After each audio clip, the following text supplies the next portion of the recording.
तेलंगाना के सरकारी स्कूलों के तलबा को दी गई निसाबी किताबों में सीएम रेवंत रेड्डी के बजाय रियासत के पहले सीएम केसीआर का नाम आ जाने से तमाम किताबों को वापस लेने के कांग्रेस हुकूमत के फैसले पर बीआरएस लीडर जी श्रीनिवास रेड्डी ने अफसोस का इजहार किया है। उन्होंने कहा कि किताबों को वापस लेकर दोबारा छापने से हुकूमत के खजाने पर बोझ पड़ेगा।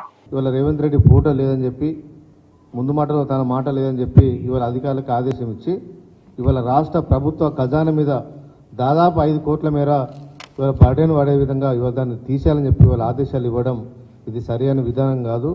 ప్రజాధనాన్ని దుర్వినియోగం చేయొద్దని చెప్పి ఇవాళ రేవంత్ రెడ్డి గారిని ఇవాళ మేము కోరుతా ఉన్నాం। గతంలో కేసీఆర్ గారు ముఖ్యమంత్రి ఉన్నప్పుడు అనేకమైన సమస్యల మీద ఇక్కడ దుర్వినియోగం అవుతుంది అక్కడ దుర్వినియోగం అవుతుందని మాట్లాడిన రేవంత్ రెడ్డి గారు ఇవాళ తన అధికారంలోకి వచ్చిన తర్వాత ఈ చిన్న చిన్న వాటిలో కూడా ఇవాళ ఘోరమైన ఇవాళ అధికార దుర్వినియోగానికి ఆర్థికపరమైన నష్టానికి ఇవాళ ప్రజల మీద భారం వేసే విధంగా ఇవాళ ముఖ్యమంత్రి రేవంత్ రెడ్డి గారి ప్రవర్తన ఇవాళ కొనసాగుతూ ఉన్నది। ఇవాళ డిసెంబర్లో ముఖ్యమంత్రిగా బాధ్యతలు చేపట్టిన రేవంత్ రెడ్డి గారు విద్యాశాఖ కూడా వేరే ఎవరికి ఇవ్వకుండా తన చేతుల్లోనే రేవంత్ రెడ్డి గారు పెట్టుకున్నారు।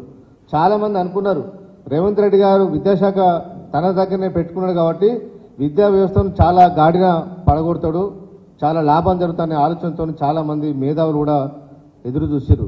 కానీ ఇవాళ బుక్ ప్రింటింగ్ లోపల ఇవాళ నీ పేరు రాకుండా ఉన్నదంటే విద్యా వ్యవస్థ మీద ఒక్కసారి కూడా మీరు రివ్యూ చేయలేదు కాబట్టి ఇలాంటి తప్పిదాలు దొరలేని విషయాన్ని ఇవాళ ముఖ్యమంత్రి గారు ఇవాళ గ్రహించాలి। ఇవాళ ఒకసారి పేరు రాస్తే ఏమవుతుంది? ఇవాళ అధికారులు ముందు మాటలు నీ లేనంత మాత్రాన నీకు అయ్యే నష్టం ఏం లేదు కదా। ఇవాళ తమిళనాడులో జయలలిత గారు ముఖ్యమంత్రి అయిపోతే తర్వాత ఏర్పడ్డ ప్రభుత్వం స్టాలిన్ ముఖ్యమంత్రి గారు అయిన తర్వాత గతంలో ఏదైతే ప్రింట్ ఉండనో బుక్స్ కానీ బ్యాగ్స్ కానీ ఏవైతే ఉండనో అవే పంచని చెప్పి తన గొప్పతనాన్ని చాటుకున్నాడు స్టాలిన్ గారు।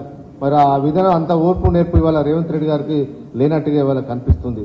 అంత దూరదృష్టి అంత కీర్తి అంత ఆకాంక్ష రేవంత్ రెడ్డి గారికి ఉంటే ముందు ఎందుకు రివ్యూ చేయాలని చెప్పి ఇవాళ మేము ప్రశ్నిస్తా ఉన్నాం।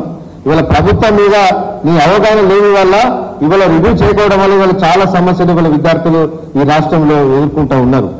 ఇప్పటికే ఎంసెట్ 27 నుంచి ఎంసెట్ కౌన్సిలింగ్ జరగబోతా ఉన్నది।